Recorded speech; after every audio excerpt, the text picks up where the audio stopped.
Evidence में आपका एक लेक्चर अभी चला है और एक लेक्चर में आपका पहले लेक्चर में काफी कुछ बताया गया था ट्री के लिए। अभी आपका थोड़ा बहुत सामान्य बातें बची हैं, तब सेक्शन पर आ जाते हैं डायरेक्ट, ज्यादा मैंने समय न गवाया। आपका 2-3 बातें जो बची है वो आपका देखना है।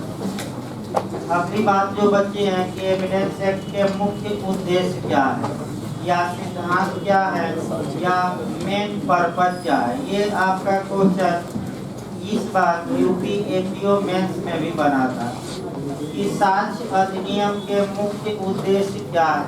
तो अगर ये प्री में भी बन जाए तो आप 3 तैयार करते जाइए। साक्ष्य अभी प्रियम्बल नहीं, अभी ऐसे उद्देश्य बताया जा रहा है कि साक्ष्य अधिनियम के प्रिंसिपल क्या है, सिद्धांत क्या है, या उद्देश्य क्या है। तो आप 3 उद्देश्य कवर करिएगा। पहला उद्देश्य है आपका कि एविडेंस को यानी कि साक्ष्य को फैक्ट इन इशू यानी कि विवादक तथ्य तक सीमित रखा जाए, यानी कि साक्ष्य को कहां तक सीमित रखा जाए, फैक्ट इन इशू या विवादक तथ्य तक।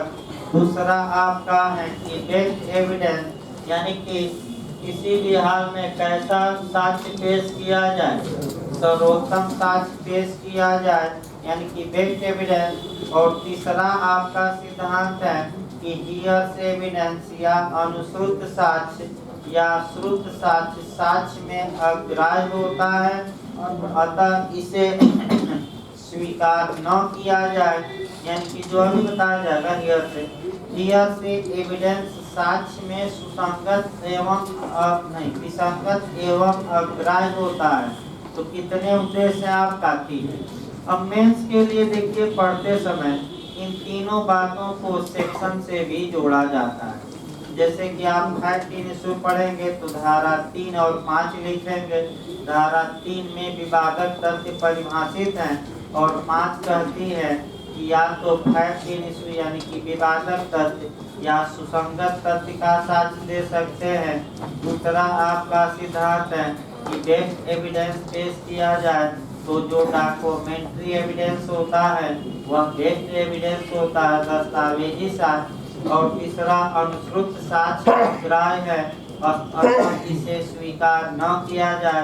तो इसके लिए धारा 60 लिखना है, यानी कि आपका जब मेंस में लिखेंगे तो कोरिलेट करके 4-5 धारा ऐड करके लिखना है। लेकिन भाई अब पहली वरीयता प्री का होनी चाहिए ये।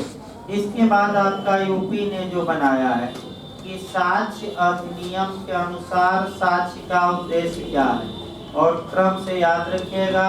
साक्ष्य अधिनियम के अनुसार प्रियम्बुल बताइए या उद्देश्य का बताइए। तो साक्ष्य संबंधित विधि को क्रम से इसको याद रखना है। यूपी एपीओ में क्रम पूछा, जैसे उद्देश्य का में पूछा जाता है we the people of India, हम भारत के लोग भारत को एक संपूर्ण प्रभुत्व संपन्न इत्यादि। उसी प्रकार यहाँ जो क्वेश्चन बना है वह क्रम से याद करना है। तो पहला क्रम क्या है? कंसोलिडेट करना, यानी कि साक्ष्य संबंधी विधि का क्या करना? समेकन करना, यानी कि समेकन रट कर जाइएगा। दूसरा क्या है? परिभाषित करना। और तीसरा है संशोधित, यानी कि अगर आपका देखिए मॉडल देख लिया जाए भाई, पहला आपका क्रम बनाकर जाइए, यानी कि पहले शब्द क्या है? समेकित, यानी कि ये पूछा यूपी एपीओ में कि कौन सा क्रम सही है और इसको घुमावदार दिया है। तो कोई भी क्रम आए तो पहला समेकित, दूसरा परिभाषित और तीसरा क्या? संशोधित। अगर ये पूछे कि साक्ष्य विधि के अनुसार साक्ष्य का उद्देश्य क्या है, ये तीनों शब्द दे और उपर्युक्त सभी दे, तो क्या मारेंगे? उपर्युक्त सभी। तो 2 एंगल से पढ़ना है, एक क्रम और दूसरा आपका क्या? उद्देश्य साक्ष्य अधिनियम के अनुसार क्या है, तो उपर्युक्त सभी मारना है। अब समेकित करना का मतलब हुआ कि एक प्रकार के कानूनों को एक जगह क्या कर देना। अब 2-3 नियम और बचे हैं। देखिए आपका साक्ष्य अधिनियम आपका स्पेशल लॉ है कि जनरल लॉ है, ये पूछ सकता है। तो साक्ष्य अधिनियम एक विशेष विधि है, ये पूछ सकता है ऐसा क्वेश्चन। तो साक्ष्य अधिनियम एक विशेष विधि है। विशेष विधि का मतलब कि ऐसा कानून जो केवल साक्ष्य से संबंधित मामलों में क्या होगा, लागू। अगला क्वेश्चन आपका काफी महत्वपूर्ण रहेगा, इससे ज्यादा क्वेश्चन बनता है। सामान्यतः एविडेंस एक्ट जो है यह सिविल में भी लागू होता है और क्रिमिनल में। अर्थात सिविल मामलों में किसी बात को कैसे प्रूव किया जाए तब भी ये सारे नियम लागू होंगे, और आपराधिक मामलों में भी कैसे अभियुक्त के दोष को साबित किया जाए तो सारे ये नियम क्या होंगे, लागू। यानी कि सर जेम्स फिट्जजेम्स स्टीफन ने जब एविडेंस का ड्राफ्ट तैयार किया तो एक उसने अच्छी बात की कि सिविल और क्रिमिनल मामलों में बर्डन ऑफ प्रूफ यानी कि सबूत का भार अलग अलग होते हुए भी उसने ऐसा कानून बनाया जो सिविल और क्रिमिनल दोनों में समान रूप से क्या हो, लागू। लेकिन वहीं लेकिन लगाकर क्वेश्चन बनता है और ये रट्टा मार कर जाना, और कोई उपाय नहीं है। साक्ष्य अधिनियम की कुछ धाराएं केवल सिविल मामलों में लागू होती हैं और कुछ धाराएं केवल आपराधिक में। यही क्वेश्चन आपका बिहार जे में भी बना है और एपीओ में भी यूपी में भी कई बार बना है, और बिहार एपीओ में भी ऐसा क्वेश्चन बनने का चांस है। तो सब धारा रट्टा मार कर जाना है। सिविल में केवल कौन कौन सी धारा लागू होगी, तो 23 मार्क कराइएगा, इसके बाद 52 मार्क कराइएगा, 55, 115, 116, 117, और केवल आपराधिक में तो 30 हो गया, 53 हो गया, 53A हो गया, 54 हो गया, 105, 111A। यानी कि 6 धाराएं सिविल में केवल और 6 धाराएं केवल किसमें, क्रिमिनल। इसके अलावा इन 12 धाराओं के अलावा साक्ष्य अधिनियम में जितनी धाराएं हैं वो समान रूप से किसमें लागू होंगी, सिविल मामले और क्रिमिनल मामले दो। सतर्क रहना। फिर मैं एक बार बता रहा हूँ क्वेश्चन का मॉडल। अब देखिए आपका जो क्वेश्चन बना है 105 पर पिछली बार बिहार जे में बना, यूपी में 23 पर बन चुका है, कई बार क्वेश्चन आया। फिर एक बार देखिए भाई क्वेश्चन का मॉडल, या तो मॉडल में एक धारा देगा या दो धारा या 3 का ग्रुप देता। तो अगर आपका मॉडल में एक धारा है, जैसे यूपी एपीओ का मॉडल, कि निम्नलिखित में से कौन सी धारा केवल सिविल मामलों में लागू होती हैं, दे दिया आपका 17, 18, 19 और आपका 23। तो कौन सी धारा केवल सिविल मामले में 4 में लागू होगी, 23। कभी का दो का ग्रुप भी देता है। जैसे फिर एक बार याद करके जाइएगा, धारा 23, धारा 52, धारा 55, इस बार यूपीजे में ये आया था 2018 में, 115, 116, 117। एक क्वेश्चन तो इस पर निश्चित बनता है, बिहार जे में बना कि जो स्टापेल है वो किसका नियम है, आपका इक्विटी का, यानी कि इक्विटी कोर्ट ने इसे क्या किया, उत्पन्न। लेकिन भारत में इसे साक्ष्य के नियम माना गया है, आपका भारतीय साक्ष्य अधिनियम की धारा में, तो आपका 115, 116 और किस में 117 ये क्वेश्चन आता है। तो स्टापेल किस में लागू होता है, यूपीजे ने क्वेश्चन बनाया कि विबंध का सिद्धांत किस मामले में लागू होता है, सिविल के आपराधिक की दोनों। ये यूपीजे 2018 का क्वेश्चन, तो केवल सिविल, क्रिमिनल में नहीं। और स्टापेल आगे बताया जाएगा कि स्टापेल किसके विरुद्ध लागू होगा, कब लागू होगा, तमाम सिद्धांत उसमें प्रकार भी पूछा जाता है। क्रिमिनल में ये याद रखिएगा, ये सिविल में लागू नहीं होगी अगली धारा है, ये केवल आपराधिक मामलों में। बिहार जे में 105 पूछा गया था पिछली बार, और आपका यूपी जे और यूपी एपीओ में 53 ये दोनों में पूछा गया पिछले यूपी एपीओ जे। तो धारा 30, 53, 53A, 54, 105 और 111 है। ये जो 6 धाराएं हैं ये इनके नियम केवल किसमें लागू होंगे? क्रिमिनल आपराधिक मामलों में। अब अगला क्वेश्चन आता है लास्ट आपका सामान्य बातों में कि एविडेंस कैसी विधि है?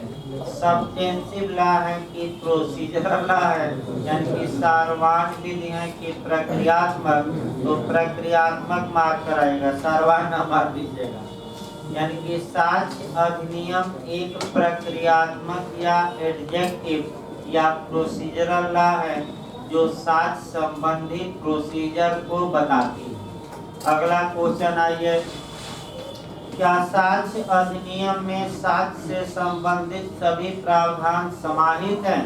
तो आप कहेंगे नहीं, अन्य कानूनों में भी कुछ साक्ष्य से संबंधित प्रावधान मिलते हैं। यानी कि यह संहिता अपने आप माने साक्ष्य के बारे में सब कुछ अपने में नहीं समाहित करती, क्योंकि अन्य कानूनों में भी कुछ प्रावधान है। तो उतना नहीं जानना है, बस एक लाइन जानना है या प्रोसीजरल है, ये जरूर याद रखिएगा, सार्वजनिक विधि नहीं है। अब आइए आगे देखा जब भाई आपका सामान्य बातें हो गई, तो सामान्य बातों के बाद आपका सेक्शन 1 से लेकर और 55 तक बाद में पढ़ाया जाएगा, क्योंकि पहले ही मामला फंस जाएगा। और फ्री में आपका पहले 70% कवर करना है, तब 30% बाद में आना है। तो आपका शुरुआत किया जाएगा धारा 56 से और 167 तक ये फ्री के भंडार आते हैं। इधर पहले निपटा लिया जाए, नहीं तो इधर पहले पढ़ाने में फंस जाए, मामला फंस जाएगा, पता लगा कि हो ही नहीं पाए। तो आपका धारा 56 से शुरू किया जा रहा है और जब सेक्शन खत्म हो जाए 167 तक, तब फिर बैक होया जाएगा धारा 1। मैंने आपका अलग पढ़ सकते हैं, जैसे कि 1 से 55 आप पढ़ छोड़ सकते हैं और 56 से भी पढ़ेंगे तो बहुत ज़्यादा समझने में दिक्कत नहीं आएगी, मैं बता दूँ। तो आइए 56 से शुरुआत किया जाए, पहला क्वेश्चन उठाया जाए। देखिए सामान्य नियम ये है, ये आपका कई जगह क्वेश्चन आ चुका है, इसको अलग से लिखना चाहें तो लिख सकते हैं आप। सामान्य नियम ये है कि प्रत्येक बात को, प्रत्येक घटना को, प्रत्येक तथ्य को या तो ओरल एविडेंस द्वारा, यानी कि या तो मौखिक साक्ष्य द्वारा या दस्तावेजी साक्ष्य द्वारा न्यायालय में साबित किया जाना आवश्यक।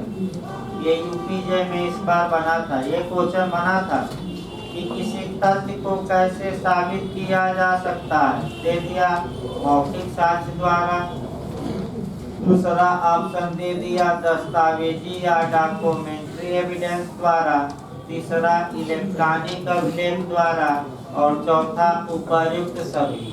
तो बताइए कैसे साबित या प्रूफ किया जा सकता है? तीनों, यानी कि मौखिक साक्ष्य द्वारा भी, इसके बाद कौन सा साक्ष्य देकर, डॉक्यूमेंट्री, और सन 2000 में एक और साक्ष्य जुड़ा है, कौन सा, इलेक्ट्रॉनिक रिकॉर्ड, इलेक्ट्रॉनिक अभिलेख। तो फिर क्वेश्चन पर क्वेश्चन निकालना है, इलेक्ट्रॉनिक अभिलेख मौखिक साक्ष्य माना जाता है कि दस्तावेजी? दस्तावेज, मौखिक न मार्क करा देगा, किसमें है, दस्तावेजी, डॉक्यूमेंट्री में है। तो फिर एक बार बैठ कोई भाई क्वेश्चन पर। सामान्य नियम ये है कि किसी भी तथ्य को, वाकया को, घटना को, फैक्ट को या बात को या तो मौखिक साक्ष्य द्वारा या दस्तावेजी, दस्तावेजी में ही इलेक्ट्रॉनिक समाहित है, साबित किया जाना आवश्यक। लेकिन 3 तथ्य ऐसे हैं जिन्हें कि न्यायालय में प्रूफ किया जाना आवश्यक नहीं है और वहीं बार बार बातें पूछी जा रही है। यानी कि 3 बातें साबित करना न्यायालय में आवश्यक नहीं है। तो वह कौन कौन सी 3 बातें हैं, यही रट कर जाना है। और मॉडल देखिए कितना खतरनाक बनता है इस पर। 3 बातें पहले लिख दिया जाए। जिन बातों की न्यायालय जुडिशियल नोटिस लेगा, जुडिशियल नोटिस मतलब कि न्यायिक अवेक्षा करेगा। न्यायिक अवेक्षा मतलब न्यायिकतः सूचना प्राप्त करना, अभी हम बताएंगे। न्यायिक अवेक्षा करेगा, भाई जुडिशियल नोटिस ना आए तो न्यायिक सूचना लेगा, इनको साबित नहीं किया जाएगा। इसके बाद आपका न्यायिक स्वीकृतियां या जुडिशियल एडमिशन, यानी कि न्यायिक इसको स्वीकृति को साबित करना आवश्यक नहीं है। और इसके बाद से आपका उपधारणाएं, जो प्रिजम्पशन होगा यानी कि अनुमान निकाला जाएगा, उपधारणाएं होंगी, उसको भी साबित करने की आवश्यकता नहीं। अब देखिए क्वेश्चन का मॉडल, क्योंकि समय कम है भाई, उतना आपका समझाया नहीं जा सकता बहुत डिटेल में आपका, क्योंकि एविडेंस कठिन तो जरूर है भाई, नए लोगों के बस की बात नहीं है। तो नए लोग भाई ना आना चाहें, जिनको न देना हो 10-12 दिन बाद भी आ सकते हैं शाम वाले बैच में, अभी रुके रहे तो अच्छा रहेगा। क्योंकि भाई अब इस समय जो क्वेश्चन पर क्वेश्चन ज़्यादा चलेंगे और समझाया कम जाएगा। क्वेश्चन दिमाग में क्या करना है थोड़ा थोड़ा समझाते हैं। तो किन 3 तथ्यों को साबित करना, अब मॉडल देखिए झारखंड का, निम्नलिखित में से किसको साबित करना आवश्यक नहीं। तो ये 3 बातें दी गई और नीचे दिया गया उपर्युक्त सभी। तो क्या मार्क कराएंगे? उपर्युक्त सभी। अब झारखंड के मॉडल के बाद अब आपका उत्तराखंड पिछली बार बनाया था, देखिए निम्नलिखित में से किसको साबित किया जाना आवश्यक है।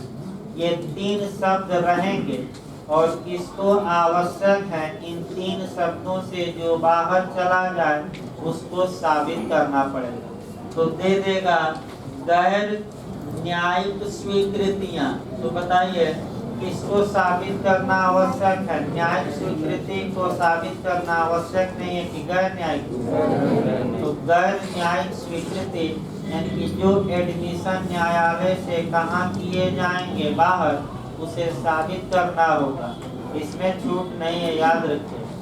फिर यहाँ उत्तराखंड ने बना दिया 3 ये दे दिया और ये दिया कि किसको साबित करना आवश्यक है, यहाँ दे दिया विवादक तथ्य या सुसंगत तथ्य। तो विवादक तथ्य को भी साबित करना आवश्यक है और अगला किसको साबित करना आवश्यक है, सुसंगत तथ्य को, इसको साबित किया जाएगा। और गैर न्यायिक स्वीकृतियों को भी, यानी कि 4 में से एक ये बताएगा, माने एक इनमें से देगा। तो फिर याद रखिए भाई आपका तीनों एक एक लाइन बता दिया जाए। न्यायिक अवेक्षणीय तथ्य ही पढ़ना है पहले, जुडिशियल नोटिस, और लेकिन ये पहले आपका बता दिया जाए, तब जुडिशियल नोटिस का चैप्टर ही शुरू करना है 56 से। देखिए उपधारणाएं, उपधारणा शब्द या प्रिजम्पशन या अनुमान शब्द को कहाँ परिभाषित किया गया है? पहला कहाँ परिभाषित तो बता जा रहा है, यही तो गलती हो जाती है लोगों से। अब संज्ञान कहाँ परिभाषित है CRPC में? कई लोग दिमाग लगाते हैं 2C। अरे भाई 2C में संज्ञेय अपराध है कि संज्ञान है, उसी प्रकार सतर्क रहना है। प्रिजम्पशन कहाँ परिभाषित है? तो कहीं नहीं। उपधारणा परिभाषित नहीं है। हाँ, मे presume, sad presume, conclusive proof, ये धारा 4 में दिया गया उपधारणा के प्रकार, ये परिभाषा नहीं। तो उपधारणा होती क्या है? उपधारणा एक अनुमान होती है, कल्पना, यानी कि एक तथ्य के आधार पर, एक घटना के आधार पर जब न्यायालय दूसरी घटना का अनुमान लगा लेता है तो इसी को उपधारणा या प्रिजम्पशन या परिकल्पना या अनुमान कहा जाता है। और जैसे ही न्यायालय अनुमान लगा लिया, अब उस घटना को प्रूव करना, साबित करना आवश्यक नहीं। तो एक अनुमान आप भी लगाइए, और अनुमान आपका एक सामाजिक अनुमान लगाया जाए पहले, सामाजिक तब कानूनी। मान लीजिए कि धुआं निकल रहा है, तो न्यायालय ने एक अनुमान लगा लिया कि आग लगी हो। इसका मतलब हुआ कि आग लगना साबित न्यायालय में नहीं करना है, क्योंकि न्यायालय ने इस बात की स्वयं परिकल्पना कर ली है कि आग लगी होगी तभी तो धुआं निकल रहा है, ये पहली कल्पना। और दूसरी कानूनी भाषा में आइए, अगर कोई व्यक्ति पिछले 7 वर्ष से लापता है तो भले वह न मरा हो, लेकिन न्यायालय एक अनुमान करता है, कल्पना करता है कि वह अब क्या हो गया, मर गया। भाई मर गया तो ये क्या निकाला गया, अनुमान।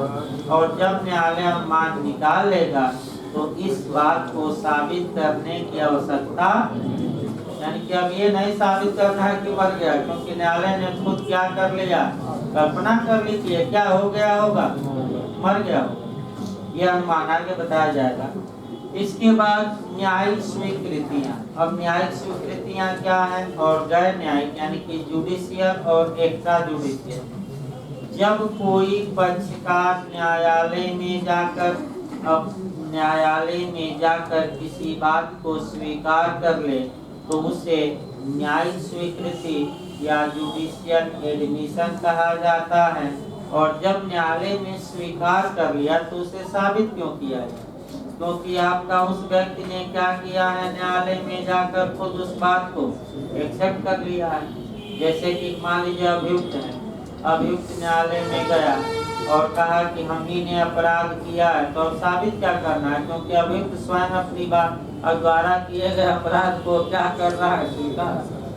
विचारण बताया जाएगा सीआरपीसी में कि स्वीकार पूछा जाएगा कि क्या तुम स्वीकार करते हो। अगर वह स्वीकार कर लेता है तो साक्ष्य की आवश्यकता क्या है, अब उसी आधार पर उसे क्या दे दिया जाए, सजा। लेकिन स्वीकार कम लोग करते हैं, मैं ये भी बताता हूँ, ज्यादातर क्या करते हैं इनका।